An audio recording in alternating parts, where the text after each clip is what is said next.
Assalamualaikum warahmatullahi wabarakatuh. Welcome back my YouTube channel Poppy Amalia. Yeay, gimana puasanya nih? Semoga makin lancar. Sambil nunggu untuk berbuka puasa ngabuburit gini nih, mendingan kamu lihat konten yang bermanfaat dan berfaedah buat kamu semuanya. Sekaligus juga ini adalah konten yang menambah imun bahagia, karena yang kita bahas adalah cipung. Yeay. Siapa yang suka banget sama cipung? Aku. Wah, kenapa cipung begitu menggemaskan? Nah, karena cipung begitu menggemaskan, aku pengen banget nih untuk menganalisa tumbuh kembang cipung dari tahapan ke tahapannya. Oke? Tapi sebelum membahas cipung, kamu like, subscribe, and share terlebih dahulu. Kamu sebarkan sebanyak-banyaknya ke semua orang, untuk semua orang tercipung-cipung dengan cipung. Oke? Langsung aku tunggu. Terima kasih.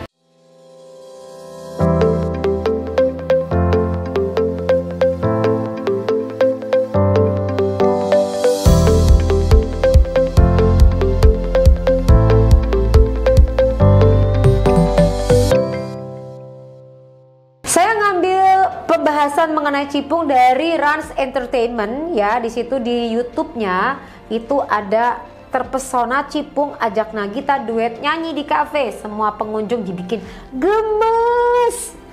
Kita lihat ya seperti apa yuk. Ya, mau ikut? Ikut. Bilang dulu ikut. Kalau kita lihat dari psikomotoriknya, kamu udah tahu kan, udah pembahasan aku sebelumnya tentang psikomotorik anak umur 1 tahun ya, sudah kan udah lihat ya.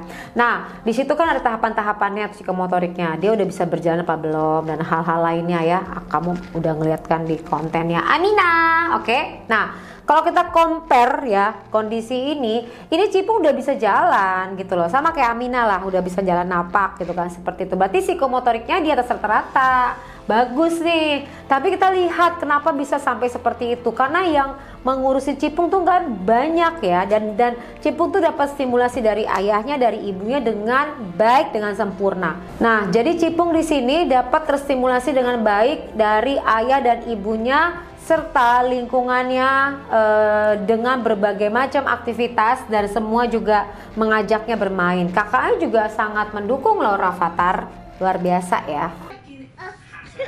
Minta gendong itu adiknya.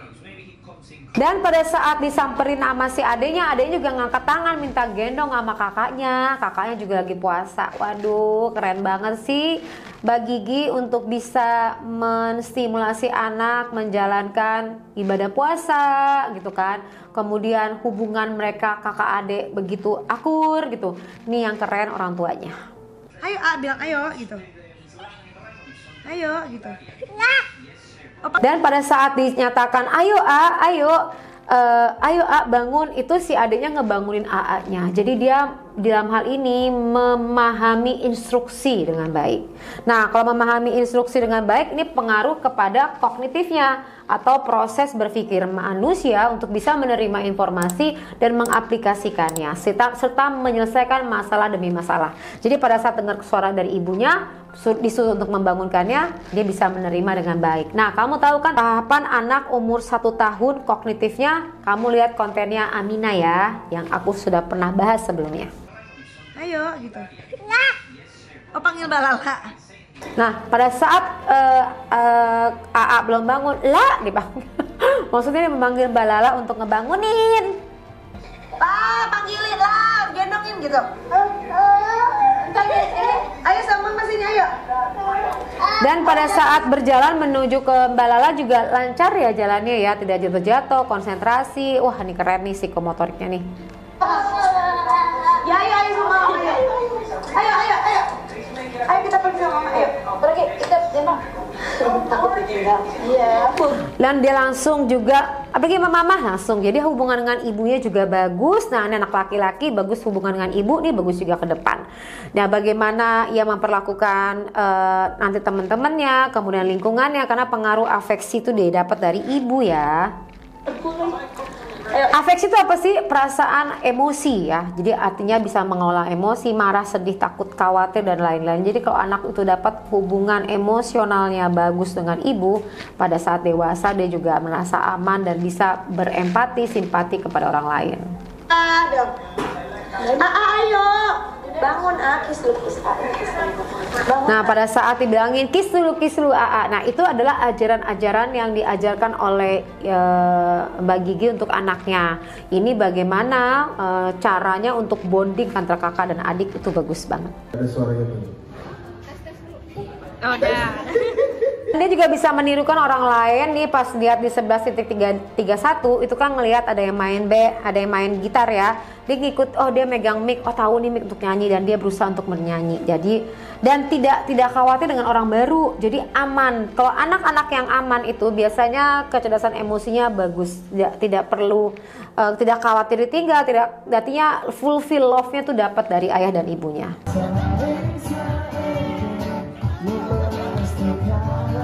Kemudian pas lagi ada teman yang seusianya, dia juga bisa bermain, artinya sosialisasinya juga baik ya.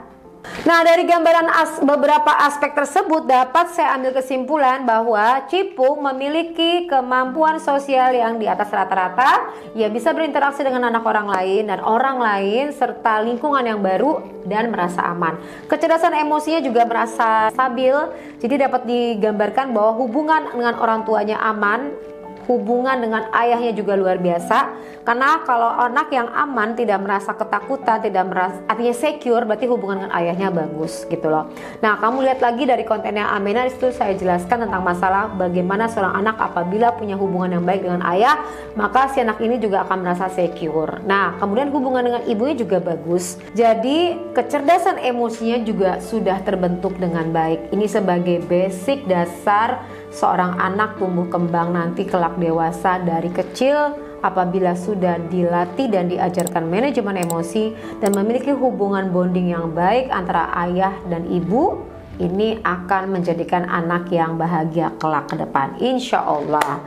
Nah, dari gambaran tersebut, congratulations ya untuk Raffi dan Gigi berhasil mendidik anaknya menjadi optimal. Tapi jangan lupa, ini baru 1 tahun loh, masih ada proses-proses lain berikutnya. Moga-moga kalian tetap dalam kondisi yang stabil untuk bisa memberikan contoh buat anak-anak yang bagus, dan kita doakan yang baik-baik untuk mereka. Oke, kasih komen ke aku dong, karena aku akan membahas untuk anak usia 2 tahun.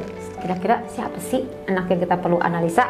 Nah, kamu juga wajib follow untuk TikTok Poppy Amalia, karena di sana banyak loh pembahasan konten psikologis yang mungkin related dengan kehidupan sehari-hari. Kalau kamu memang tertarik lagi mengenai dunia psikologi, kamu juga akses ke IG-nya Poppy Psikolog. Di sana juga ada pembahasan lebih spesifik mengenai psikologi. Dan kalau lembaga ya, artinya ini perusahaan, company, atau kamu ingin agar aku ngisi training di tempat kamu, kamu akses ke IG-nya psikodinamika_Jakarta.